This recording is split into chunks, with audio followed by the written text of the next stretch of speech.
Imagine this: a single act of kindness in a storm that could rewrite your entire destiny. Welcome to Emotion Waves, where stories like this pull at your heartstrings. The rain came down in sheets that Thursday afternoon, turning the supermarket parking lot into a maze of puddles and rushing water. Amy Fletcher pushed a line of shopping carts through the downpour, her blonde ponytail plastered to her neck, her red work polo soaked through. At 28, she'd been working at Save Mart for 6 years, ever since her own dreams of college had evaporated along with her savings when her mother got sick. She didn't mind the work.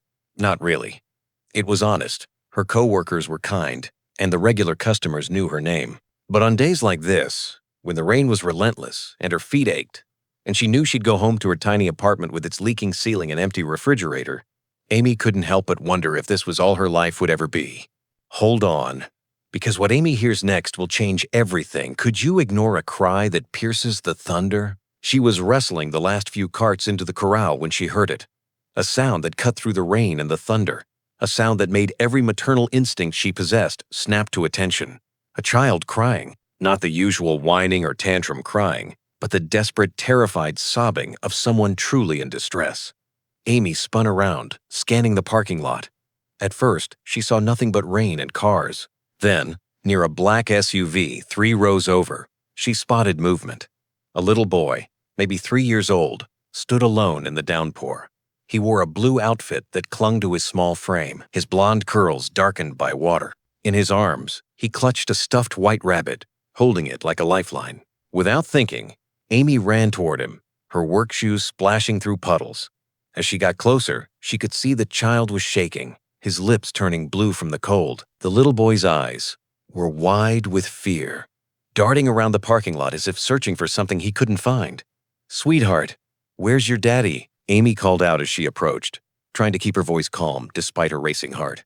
The child just sobbed harder, stumbling backward toward the moving traffic lane. "No, honey, stop." Amy lunged forward, scooping the little boy into her arms just as a car came speeding around the corner, its brakes screeching as the driver nearly lost control on the wet pavement. The car swerved, missing them by mere feet. Amy's heart hammered as she held the trembling child close. The stuffed rabbit squashed between them. The little boy buried his face in Amy's shoulder, his small body racked with sobs. "It's okay, baby. I've got you. You're safe now," Amy murmured, rubbing the child's back. She could feel the little boy's heart racing against her own chest. Amy looked around desperately for a parent, for anyone who might be looking for this child. The parking lot was busy, but everyone seemed focused on getting to their cars, heads down against the rain. How long had this little boy been out here alone? She was about to carry the child inside the store when she noticed a black limousine parked in the far corner of the lot, its engine running. Even as the thought crossed her mind that it seemed out of place at a discount grocery store, the back door flew open. A man emerged, and even in the rain, Amy could see the panic etched across his face. He was in his late 30s, wearing an expensive suit that was quickly getting ruined by the downpour. His dark hair was slicked back, and there was something commanding about his presence, even in his obvious distress. He ran toward them with an urgency that spoke of pure terror. "Max!" His voice cracked on the name. "Oh God, Max!" The little boy's head shot up at the sound of his voice. "Daddy!" he wailed, reaching for him. The man, who Amy now recognized as the child's father, reached them in seconds.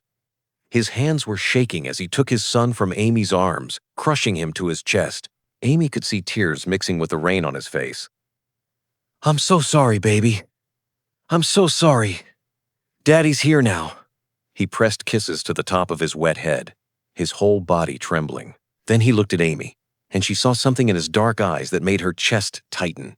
Fear, yes, but also profound gratitude. "He ran out," he said, his voice rough. "I was on a phone call in the car. I looked away for just a minute to check a document. When I looked up, he'd opened the door and was gone. I've been searching for 5 minutes." 5 minutes? He said it like a confession, like an admission of the worst failure imaginable. "He's okay now," Amy said gently. "He's safe. That's what matters." The man looked at her, then really looked at her, taking in her soaked work uniform, her name tag that read, "Amy, happy to help." The concern still evident on her face. "You saved his life?" he said simply. "That car, if you hadn't grabbed him," his voice broke.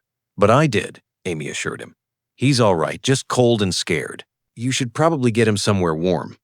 The little boy, Max, had stopped crying now, but he shivered violently in his father's arms. Amy pulled off her own cardigan, which had been somewhat protected under her raincoat, and draped it around the child's shoulders. Here, sweetheart. This will help until you get inside. Max looked up at her with red-rimmed blue eyes. Thank you, he whispered, clutching both the cardigan and his rabbit. The father was staring at Amy with an expression she couldn't quite read. I need to repay you. Please let me do something. Anything. Amy shook her head, water dripping from her ponytail. I don't need anything. I'm just glad he's safe. You should go get him dry and warm. At least tell me your full name. I'm Marcus Donovan. The name sounded vaguely familiar, but Amy couldn't place it. Amy Fletcher. I work here. Really? Mr. Donovan, you don't owe me anything. Anyone would have done the same. Marcus shook his head slowly. No, not anyone. Most people walk right past someone in need, especially in weather like this. You didn't. That means something. Before Amy could respond, her manager's voice crackled over the radio clipped to her belt. Amy, we need you back inside. Cart situation in the front. She sighed. I have to go. Please. Just take care of your son. As Amy turned to head back to the store, Marcus called after her. I won't forget this, Amy Fletcher. She waved without turning around, already putting the incident out of her mind. It was just part of the job. Helping people. She'd done what anyone with a conscience would do. But as she pushed through the store's automatic doors, shivering in her wet clothes, Amy didn't see Marcus Donovan stand in the rain for a long moment. Watching her go, his son safe in his arms, a thoughtful expression on his face. The next morning, Amy arrived for her 7 a.m. shift to find her manager, Harold, waiting for her with an odd expression on his face. Amy, I need you in my office. Her stomach dropped. Had she done something wrong? Had saving that little boy somehow violated some policy she didn't know about? Harold's office was small and cluttered, but sitting in one of the chairs was someone who definitely didn't belong there. Marcus Donovan, wearing another impeccable suit, this one charcoal gray, looking completely out of place among the clipboards and scheduling sheets. Miss Fletcher, Marcus stood as she entered. Thank you for meeting with me. I didn't know I had a choice, Amy said carefully, looking between him and Harold. You always have a choice, Marcus said quietly. I just hoped you'd hear me out. Harold cleared his throat. I'll give you two some privacy. He practically scurried out of his own office. Amy remained standing, her arms crossed. What's this about, Mr. Donovan? Is Max okay? He's fine, thanks to you. He keeps asking about the nice lady who saved me. His smile was soft, genuine. I need to ask you something, and I know it's going to sound strange. Okay, Amy said slowly. I'm a single father. My wife died when Max was just a year old. Cancer, very aggressive. Since then, it's been me and Max and a rotating cast of nannies who never quite work out. Either they're too strict, and Max rebels, or too lenient, and he runs wild. Yesterday wasn't the first time he's pulled a disappearing act, though it was certainly the most dangerous. Amy's heart ached for both of them. I'm sorry about your wife, but I'm not sure what this has to do with me. Marcus leaned forward. Last night, Max couldn't stop talking about you, about how you didn't yell at him, how you held him like his mother used to, how you made him feel safe. This morning, he asked if you could be his new nanny. Amy blinked. I'm not a nanny, Mr. Donovan. I work here. I know, and I'm not asking you to quit.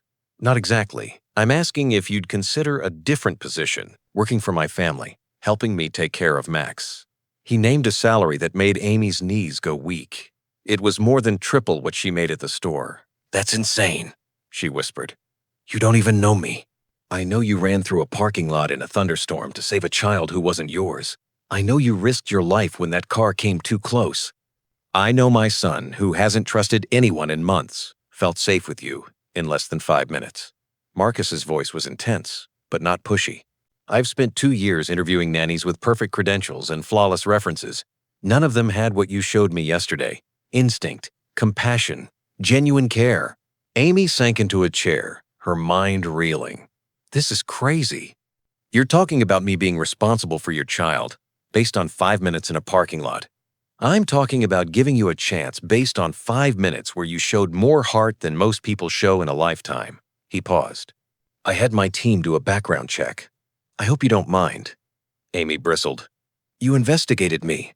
I'm a father first, Amy. I had to make sure, but what I found only confirmed what I already knew. You've worked 3 jobs at once to pay your mother's medical bills. You volunteer at a children's literacy program on weekends. Every performance review from every job you've ever had mentions your kindness, your reliability, your work ethic. You're exactly the kind of person I want in my son's life. Who are you? Amy asked suddenly. I mean, I know your name, but who are you really? Marcus smiled slightly. I own Donovan Industries. We do commercial real estate development primarily. The limousine, the security team, the resources to run a background check overnight. It all comes with the territory. I never wanted but inherited when my father died. Amy remembered seeing something in the news about Donovan Industries. They were huge, worth billions, and this man was offering her a job taking care of his son. I need to think about this, she said finally. Of course. Take all the time you need. Marcus pulled out a card. My personal cell number. Call me when you decide. After he left, Amy sat in Harold's office for a long time, staring at the business card. The sensible part of her brain said this was insane. You didn't take a job based on one dramatic encounter. You didn't upend your entire life on a stranger's offer. But the part of her brain that remembered Max's small body shaking with cold and fear, that remembered how the little boy had looked at her with such trust, that part was already halfway to saying yes. That evening, Amy went to visit her mother at the assisted living facility, where she'd moved after her stroke. Patricia Fletcher was only 62, but the stroke had aged her, making her seem fragile in a way that broke Amy's heart. You look troubled, sweetheart, her mother said as Amy helped her with dinner. Amy told her everything. The rescue, the offer, the impossible decision. Her mother was quiet for a long moment. Then she reached out and took Amy's hand with her good one. Baby, do you remember what I used to tell you when you were little and scared to try something new? That the best things in life usually require a leap of faith, Amy said softly. Exactly. You've spent 6 years putting your life on hold to take care of me. I love you for it, but it's also broken my heart watching you sacrifice everything. Patricia's eyes filled with tears. This could be your chance, Amy. Not just for a better job, but for a real family. That little boy needs you, and from what you've told me, you need him too. 3 days later, Amy called Marcus Donovan and accepted the position. The first few weeks were an adjustment. Marcus's penthouse apartment was larger than any house Amy had ever been in. Max had his own wing, complete with a playroom that looked like something out of a toy store. There was a full-time housekeeper, a cook who came in for dinner, and security personnel who made Amy nervous until she realized they were just doing their jobs. But Max made it all worthwhile. The little boy attached himself to Amy immediately, following her everywhere, wanting to help with everything. They baked cookies in the enormous kitchen. They read stories in the library. They played dress-up in Max's closet, which had more clothes than Amy had owned in her entire life. And slowly, Amy got to know Marcus Donovan, not as a wealthy CEO, but as a father, desperately trying to do right by his son while running a company that employed thousands of people. She saw him on the floor building block towers with Max before early morning conference calls.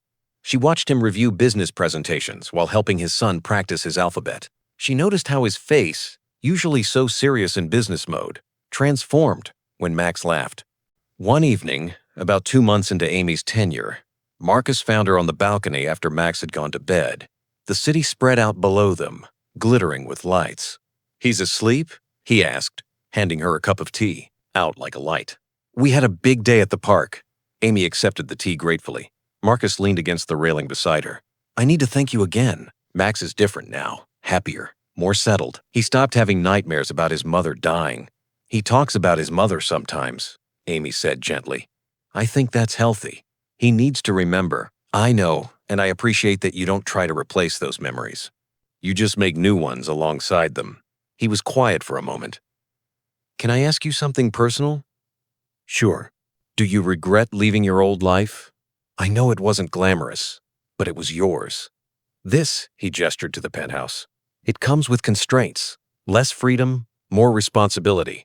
Amy thought about her old apartment with its leaky ceiling, the constant worry about money, the bone-deep exhaustion of working multiple jobs. Then she thought about Max's laughter, about bedtime stories and finger painting, and the way the little boy had started calling her Ames with such affection. I don't regret it for a second, she said honestly. That day in the parking lot, I thought I was just doing what anyone would do, but it turned out to be the best decision I never knew I was making. Marcus turned to look at her, and in his eyes, Amy saw something that made her breath catch. Gratitude, yes, but also something deeper, something that had been growing between them over late-night conversations after Max's bedtime, over shared smiles at breakfast, over the quiet intimacy of building a life together. "I need to tell you something," he said quietly, "and I don't want you to feel pressured. If this makes you uncomfortable, we'll pretend I never said it, and everything will go on exactly as before." Amy's heart started racing. "Okay. I'm falling in love with you, Amy Fletcher." The words were simple, direct, honest. "I've been fighting it because you work for me, because I didn't want to make things complicated, because I was afraid of ruining what we have. But Max asked me today when I was going to marry you so you could be his real mom, and I realized I couldn't keep pretending my feelings weren't there." Amy set down her teacup with shaking hands. "Marcus, you don't have to say anything. I just needed you to know because every day I watch you with my son, watch you bring light into our lives. And I think about how empty this place was before you, how empty I was. I'm falling in love with you too," Amy interrupted softly. "I have been for weeks, but I didn't think someone like you could ever want someone like me. Not really, not for keeps." Marcus reached out and cupped her face gently. "Someone like you? You mean someone kind, brave, genuine, and perfect for both me and my son? Amy, you're not some grocery clerk I'm settling for. You're the woman I've been waiting for without knowing it." He kissed her then, soft and sweet on that balcony high above the city, and Amy felt something inside her shift and settle, like pieces of a puzzle finally clicking into place. 6 months later, on a bright Saturday afternoon, Amy and Marcus were married in a small ceremony in the penthouse garden. Max served as ring bearer, wearing a blue outfit that he'd insisted on picking out himself. He carried the same stuffed rabbit he'd had that rainy day in the parking lot, now wearing a tiny bow tie for the occasion. As Amy walked down the makeshift aisle, she caught sight of her mother in the front row, tears streaming down her face, but smiling wider than Amy had seen in years. Her mother was fully covered by insurance now in a much better facility, thanks to Marcus's quiet intervention. When the officiant asked if anyone objected to the union, Max's little voice piped up, "I don't object. I want Amy to be my mommy forever and ever." Everyone laughed, including the officiant, and Marcus had to crouch down to explain that not objecting meant you agreed, which Max definitely did. That evening, after the small reception, and after Max had finally been convinced to go to sleep, Amy and Marcus stood on their balcony again, in almost the same spot where they had first confessed their feelings. "Do you ever think about that day?" Marcus asked, his arm around her waist. "What would have happened if it had rained just a little less? If I'd noticed Max was gone just a few seconds sooner? If you'd been inside, gathering carts instead of outside?" Amy leaned into him. "I think about it sometimes, about all the small moments that had to align perfectly for us to find each other. But then I think about Max, about how he's doing in kindergarten now, about how he calls me mom without any hesitation, about how we're a real family, and I think maybe some things are just meant to be." "The parking lot angel," Marcus said with a smile. "That's what the security footage showed. 1 minute Max is in danger. The next, there's an angel in a red shirt, saving his life." "I'm no angel," Amy protested. "I'm just someone who cared enough to help." "That's what makes you an angel," Marcus said softly. "The caring. Most people walk through life never really seeing the people around them. You see everyone. You saw a scared little boy. You saw a desperate father. You saw all of us when we needed someone most." Inside, they heard Max calling out, "Mommy, Daddy, I had a bad dream." Amy and Marcus exchanged a look and smiled. "Duty calls," she said. They went inside together to comfort their son, to chase away bad dreams, to be the family that had formed from rain and fear and one woman's split-second decision to run toward danger instead of away from it. Years later, when Max was older and asked about how his parents met, they would tell him the story of the rainy parking lot, the limousine, the moment everything changed. And Max would smile and say he'd known all along that Amy was meant to be his mom. But let's dive deeper into that fateful day, because on Emotion Waves, we explore every emotional layer. The rain wasn't just water falling from the sky. It was a symbol of the chaos in Amy's life, each drop a reminder of her unfulfilled dreams. As she pushed those carts, Her mind wandered to what could have been college classrooms, books stacked high, a future beyond the fluorescent lights of Save Mart. Her mother's illness had struck like lightning, sudden and devastating, draining not just savings but hope itself. Yet Amy persevered, finding solace in the small kindnesses of her job, like chatting with Mrs. Jenkins about her grandchildren or helping Mr. Patel find his favorite tea. That cry, though, oh, that cry. It wasn't just sound, it was a call to action, a pull on her soul that she couldn't ignore. When she spotted little Max, his tiny frame lost in the storm, her heart broke a little. His blue outfit, soaked and clinging, made him look even smaller, more vulnerable. The stuffed rabbit in his arms, ears flopping with water, seemed like his only friend in that moment of terror. Amy's run through the puddles wasn't just physical, it was a sprint toward destiny, each splash echoing her determination. And when that car came barreling around the corner, time slowed. The screech of brakes, the smell of wet asphalt, the adrenaline surging through her veins, it was a near miss that could have ended everything. But it didn't. Holding Max close, feeling his small heart beat against hers, Amy felt a connection form instantly. A bond forged in crisis.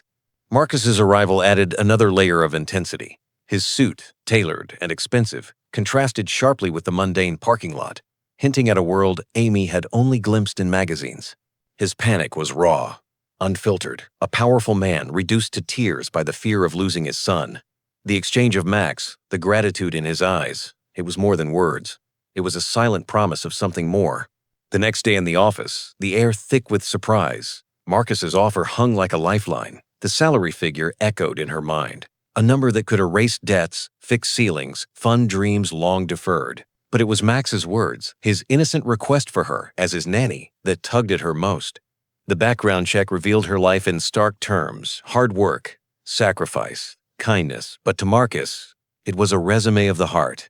Visiting her mother, Patricia's wisdom cut through the doubt. The leap of faith wasn't just a saying, it was a path to renewal. Accepting the job thrust Amy into luxury she never imagined: marble floors, panoramic views, a playroom filled with toys that sparkled like stars. Max's energy was infectious. His laughter filled the penthouse, turning it from a cold space into a home. Baking cookies became messy adventures, flour dusting their faces, giggles echoing off the walls, story time in the library.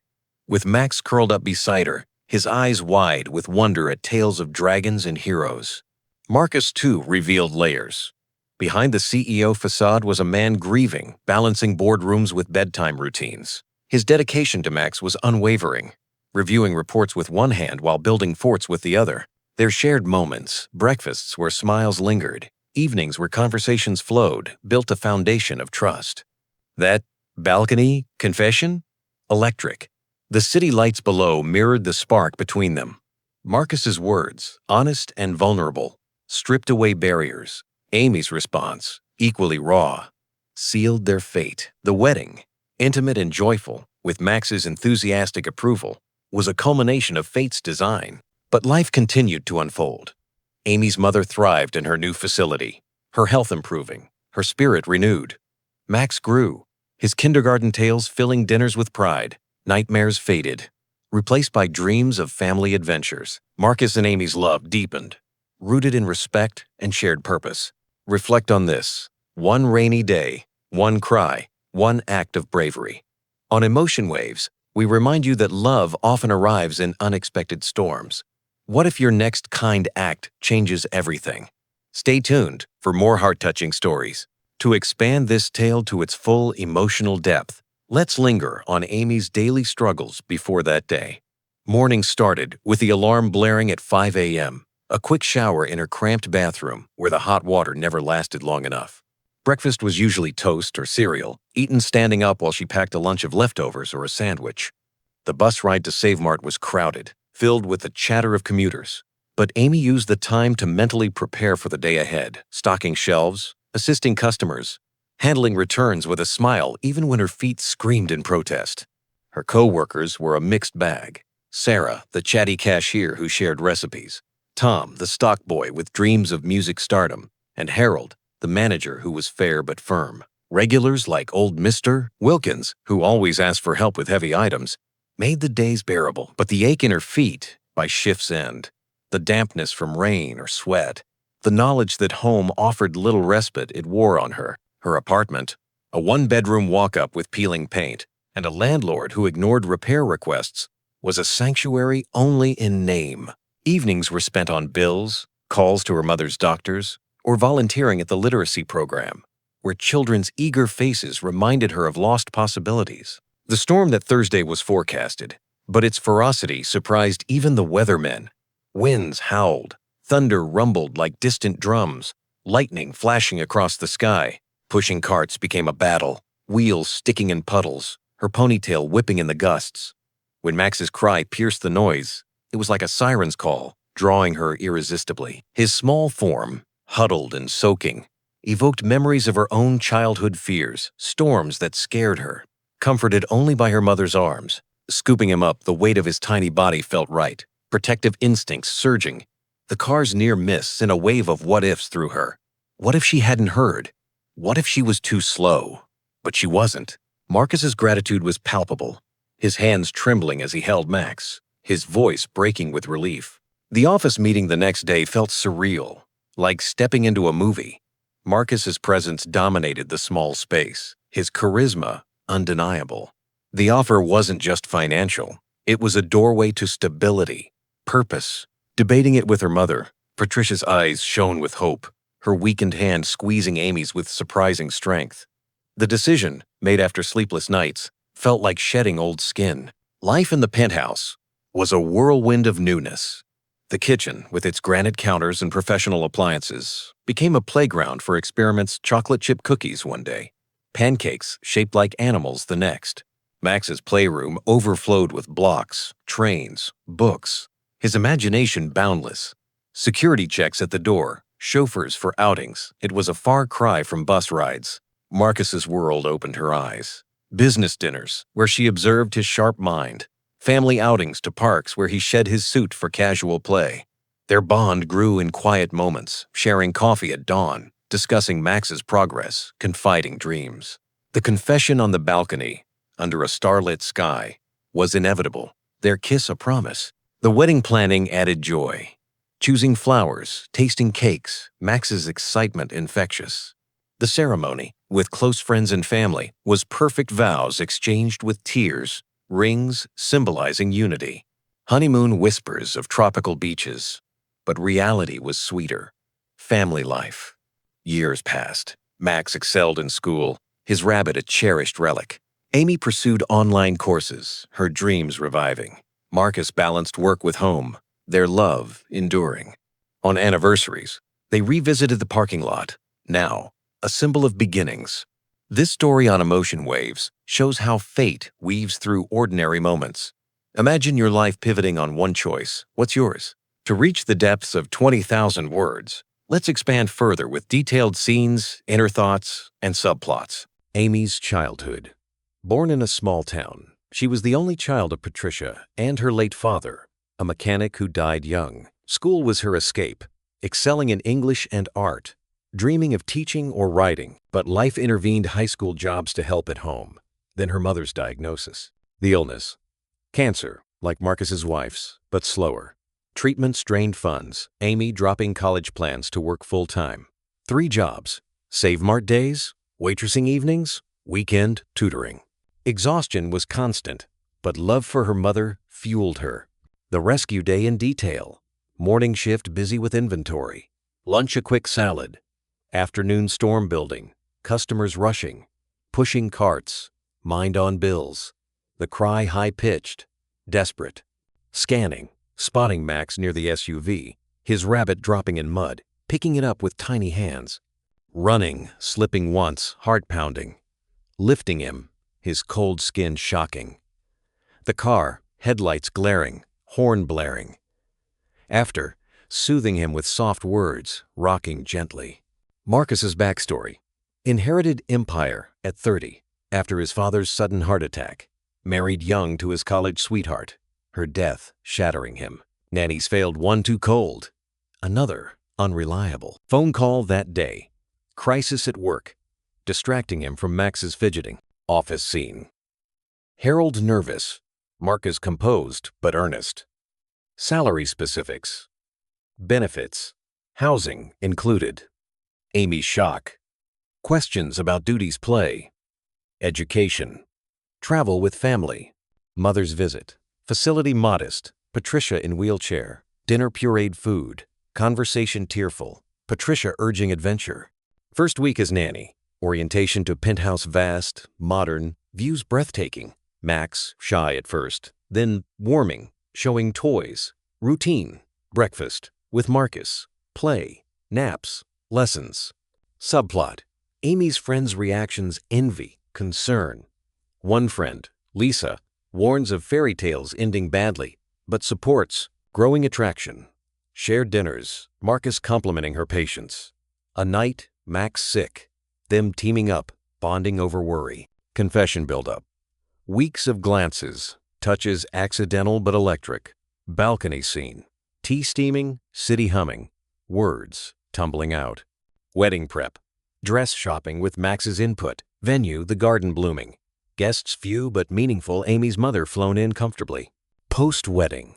Family trips. Max's siblings perhaps in future. Amy's career. Starting a children's book series inspired by Max. Reflection. How one moment cascades into a lifetime. On Emotion Waves, we celebrate such transformations. Expanding dialogues. During rescue. Shh, little one, it's okay. Where's your family? Max sobs. Daddy.car. Marcus. Max. Thank God. How can I ever thank you? Office. Amy. Your compassion is rare.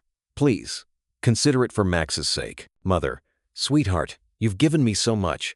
Now take this gift for yourself. Balcony. Amy, you've brought joy back. I can't deny my heart anymore. Wedding vows. From a stormy day to forever, I promise to cherish you. Daily life scenes. Park outings. Max running. Amy chasing. Marcus photographing. Cooking lessons. Messes laughed off. Bedtime stories. Max's eyes drooping. Challenges. Media attention on Marcus's marriage. Amy adjusting to spotlight. Max's tantrums resolved with love. Growth. Amy enrolls in classes. Marcus supports. Patricia's health improves. Visits frequent. Climax extension. A business trip where Max misses Amy, calling her mom first time. Ending variations. Family holidays. Max's graduation thoughts.